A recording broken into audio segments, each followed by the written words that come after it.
BNP সেনাবাহিনীকে রাজনৈতিক উদ্দেশ্যে ব্যবহার করবে না, তারেক রহমান।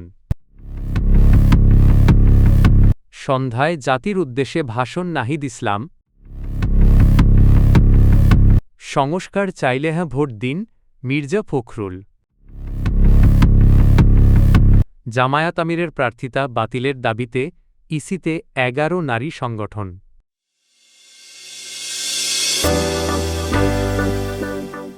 বিএনপি ক্ষমতায় এলে সেনাবাহিনীকে কোনোভাবেই রাজনৈতিক উদ্দেশ্যে ব্যবহার করা হবে না, এমন প্রতিশ্রুতি দিয়েছেন দলের চেয়ারম্যান তারেক রহমান। একই সঙ্গে তিনি বাংলাদেশ রাইফেলস বা বিডিআরের নাম পুনর্বহালের ইচ্ছার কথাও জানিয়েছেন। রাজধানীর একটি হোটেলে পিলখানা হত্যাকাণ্ডে নিহতদের পরিবার ও অবসরপ্রাপ্ত সামরিক কর্মকর্তাদের সঙ্গে মতবিনিময় সভায় তিনি বলেন, সেনাবাহিনীকে ভিন্ন কাজে যুক্ত করা হলে বাহিনীর মূল উদ্দেশ্য ব্যাহত হয়। তাই সেনাবাহিনীর সম্মান ও পেশাদারিত্ব বজায় রাখা জরুরি। তারেক রহমানের মতে সেনাবাহিনী রাজনীতি সম্পর্কে সচেতন থাকতে পারে, কিন্তু রাজনীতির সঙ্গে মিশে যাওয়া উচিত নয়। তিনি বলেন, বিএনপি অতীতে যেমন সেনাবাহিনীর মর্যাদা ক্ষুণ্ণ করেনি, ভবিষ্যতেও করবে না। তিনি আরও জানান, সেনাবাহিনীর সঙ্গে আলোচনা করে পিলখানা হত্যাকাণ্ডের দিনটিকে শহীদ সেনা দিবস বা জাতীয় শোক দিবস হিসেবে ঘোষণার পরিকল্পনা রয়েছে। বিডিআরের নাম পরিবর্তনের সমালোচনা করে তিনি বলেন, 2009 সালের হত্যাকাণ্ডের পর মুক্তিযুদ্ধের স্মৃতিবিজড়িত এই বাহিনীর নাম ও ইউনিফর্ম পরিবর্তন করা হয়েছিল। এছাড়া জাতীয় নিরাপত্তা পরিষদ গঠন এবং সেনাবাহিনীর কিছু বিধিমালা সংস্কারের প্রস্তাব বিবেচনায় নিতে সাবেক ও বর্তমান সেনা কর্মকর্তাদের নিয়ে একটি কমিটি করার পরিকল্পনার কথাও জানান বিএনপি চেয়ারম্যান। ত্রয়োদশ জাতীয় সংসদ নির্বাচন উপলক্ষে আজ সন্ধ্যা 7টায় জাতির উদ্দেশ্যে ভাষণ দেবেন জাতীয় নাগরিক পার্টি এনসিপির আহ্বায়ক নাহিদ ইসলাম। ভাষণটি বাংলাদেশ টেলিভিশনে সরাসরি সম্প্রচার করা হবে বলে জানিয়েছেন দলের নেতারা। এর আগে সকালে বাড্ডায় এক নির্বাচনী জনসভায় নাহিদ ইসলাম বলেন, আগামী 12 ফেব্রুয়ারির নির্বাচন অত্যন্ত গুরুত্বপূর্ণ। তার দাবি, এই নির্বাচন ব্যর্থ হলে 5 আগস্টের অর্জনও ব্যর্থ হয়ে যাবে। তিনি আশাবাদ ব্যক্ত করেন, নির্বাচনে তারা বিজয় নিয়েই ঘরে ফিরবেন। ঢাকা 11 আসনের বিভিন্ন সমস্যা তুলে ধরে তিনি বলেন, এলাকায় পর্যাপ্ত খেলার মাঠ, সরকারি স্কুল ও হাসপাতাল নেই। শিক্ষা ও স্বাস্থ্যসেবা প্রায় পুরোপুরি বেসরকারি খাতের ওপর নির্ভরশীল। এছাড়া জলাবদ্ধতা ও পরিকল্পিত ড্রেনেজ এবং খাল দখলের কারণে মানুষের দুর্ভোগ বাড়ছে। নাহিদ ইসলাম অভিযোগ করেন, ভূমিদস্যুদের কারণে এলাকার উন্নয়ন বাধাগ্রস্ত হয়েছে।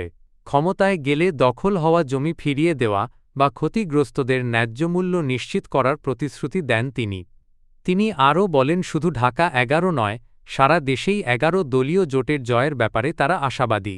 ভোটারদের কেন্দ্র পাহারা দেওয়ার আহ্বান জানিয়ে তিনি বলেন, দেশকে দখলদার ও সন্ত্রাসমুক্ত করতে এই নির্বাচন গুরুত্বপূর্ণ। রাষ্ট্রকে সঠিক পথে ফিরিয়ে আনতে সংস্কারের কোনো বিকল্প নেই বলে মন্তব্য করেছেন বিএনপির মহাসচিব মির্জা ফখরুল ইসলাম আলমগীর।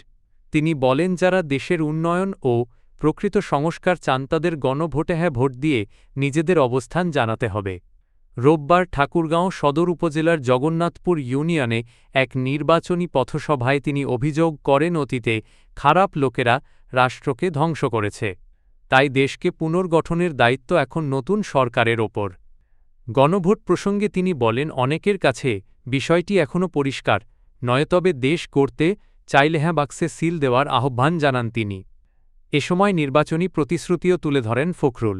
তিনি জানান, বিএনপি ক্ষমতায় এলে 50 লাখ মায়ের জন্য ফ্যামিলি কার্ড এবং কৃষকদের জন্য কৃষি কার্ড চালু করা হবে, যাতে তারা ন্যায্য মূল্যে সারবীজ ও সেচ সুবিধা পান।